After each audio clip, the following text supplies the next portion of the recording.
임금을 다 주지 못하면 사장님 정말 감옥에 가야 할까요? 퇴직한 직원에게 못 준 임금이 3천만 원. 그 이후로 회사 대표가 재판에 넘겨졌습니다. 근데 민사가 아니라 형사재판이었는데요. 유죄면 전과가 남는 그런 재판이었습니다. 돈을 다 못 준 것과 범죄를 저지른 것, 이들은 정말 같은 걸까요? 직원 월급을 다 주지 못한 적이 있는 사장님들이라면 오늘 판결 하나는 꼭 알아두셔야 합니다. 끝까지 보시면 그 답을 아시게 될 겁니다.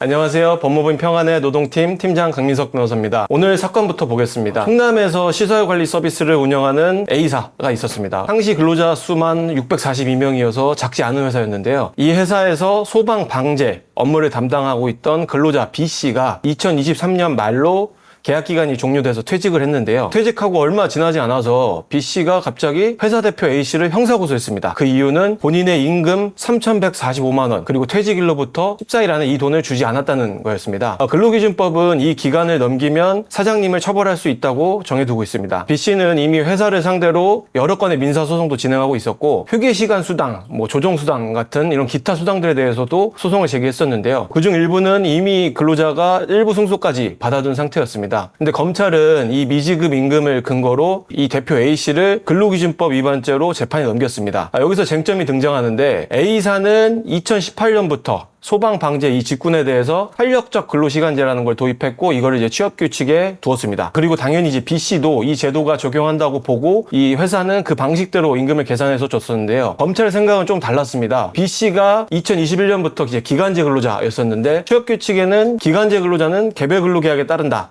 라는 조항이 있으니 애초에 이 탄력적 근로시간제라는 취업규칙 자체가 B씨한테는 적용될 수 없다는 결론을 내렸는데요. 여기서 잠깐 멈춰보면 검찰 주장이 꽤 그럴듯하게 들리실 것 같은데 계약서에 따로 규정이 있다는데 회사가 과연 자기 맘대로 이 편한 제도를 갖다 붙인 것처럼 보일 수 있으니까요. 근데 바로 이 지점에서 이 대표 A씨를 변호한 저희 평안노동팀은 판을 뒤집었습니다. 검찰은 이제 취업규칙만 봤는데 저희는 이 B씨의 근로계약서를 다시 한번 살펴봤는데요. 근로계약서에는 이런 조항이 있었습니다. 계약상 명시되지 않은 사항은 근로기준법, 사규 및 기타 인사관리 재규정에 따른다. 즉 이미 B씨는 개별 근로계약을 통해서 취업규칙에 따르기로 합의가 돼 있었던 상태입니다. 이거를 이제 검찰이 놓쳤던 사실관계인데요. 게다가 대법원은 이런 판단을 좀 오래전부터 해왔는데요. 임금을 줄 의무가 있는지 그리고 그 범위가 어디까지인지에 대해서 다툴 만한 합리적인 이유가 있다면 사업주가 이거를 처벌까지 할 만큼 고의가 있었다고는 보기 어렵다고 판단을 하고 있습니다. 그래서 저희는 A사가 취업규칙 그리고 근로계약서를 가지고 나름의 논리를 갖고 임금을 지급해온 이상 나중에 법원 판단에서 그 해석이 설령 틀렸다 하더라도 그것만으로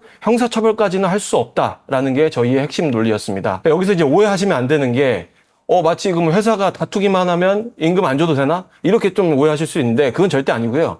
줄 돈은 줘야 됩니다. 그러니까 A사도 민사소송에서 아까 말씀드린 것처럼 이미 일부는 졌다고 했는데 그런 분들은 다 지급을 했었고요. 나머지는 지금도 이제 정식 재판에서 다투고 있는 부분이 있었습니다. 그래서 이 사건에서 문제가 됐던 거는 딱 하나. 과연 이게 임금 체불로 형사처벌까지 할 만큼의 고의가 있었냐? 라는 부분입니다. 그래서 돈을 다투는 것하고 범죄를 저지르는 것은 서로 다른 이야기라는 뜻이고 법원의 최종 판단은 2025년 6월 10일 법원은 A씨에게 무죄를 선고했고 회사가 민사에서 인정된 부분은 이미 또 지급을 했었고 그리고 검사가 낸 증거만으로는 A씨에게는 고의가 있었다고 합리적 의심 없이 증명되지 않았다는 점을 분명히 했습니다. 그래서 이 판결이 이 대표님들 사업주분들께 주는 메시지는 분명합니다. 임금을 둘러싼 다툼이 있다는 사실 자체 이것만으로 곧바로 형사처벌로 이어진다 이렇게 두려움이 있으실 수 있는데 그렇진 않습니다. 다만 이거를 이제 법정에서 인정을 받으려면 지금 당장 챙기셔야 될 것들은 첫째, 취업규칙하고 근로계약서를 나란히 한번 놓고 보셨으면 합니다. 여기에서 두 문서가 혹시 서로 어긋나는 점은 없었는지 특히 이 사건처럼 탄력적 근로시간제 같은 것들은 좀 복잡한 제도이거든요. 그래서 만약에 이거를 운영하고 계시면 한 번 더 꼼꼼히 한번 보실 필요가 있습니다. 그리고 두 번째로는 임금 지급을 두고 다툴 만한 사정이 있다. 그러니까 내가 당신한테 임금을 그냥 안 주는 게 아니라 내가 임금에 대해서 액수가 서로 다르기 때문에 이걸 다툴 만한 부분이 있다라는 것들은 근거를 서면으로 분명히 남겨두셔야 됩니다. 왜 이렇게 계산했는지를 나중에 법원이든 수사기관이든 이쪽에 설명하실 수가 있어야 됩니다. 셋째로 문제가 이제 실제로 불거지기 전에 가급적이면 취업규칙하고 근로계약서 문구부터 미리 점검해두는 게 최선인데요. 이 사건 같은 경우도 사실은 이제 근로계약서랑 취업규칙이 좀 부딪히는 부분이 있어서 이런 문제가 발생했던 거니까 사후에 다투는 것보다는 사전에 정리를 해두는 것이 훨씬 안전하다고 생각합니다. 그래서 이제 임금을 둘러싼 다툼이 있다고 해서 무조건 대표님들, 사업주분들 죄인 되는 건 절대 아닙니다. 다만 이제 그거를 증명할 수 있느냐 없느냐 그 차이가 형사처벌과 무죄를 가른다고 생각을 합니다. 그래서 저희 법무법인 평안 노동팀은 임금이나 근로시간 관련해서 형사 그리고 민사 이 분쟁에서 쌓아온 실무 경험을 바탕으로 사업주분들, 대표이사분들 다 저희가 돕고 있습니다. 그래서 비슷한 상황에 혹시 놓이셨다거나 이 얘기 들어봤을 때 내 얘기 같다라고 생각하신 분들은 문제가 커지기 전에 저희 전문가와 먼저 상담해 보시기를 권해드립니다. 이상 법무법인 평안 노동팀 강민석 변호사였습니다. 감사합니다.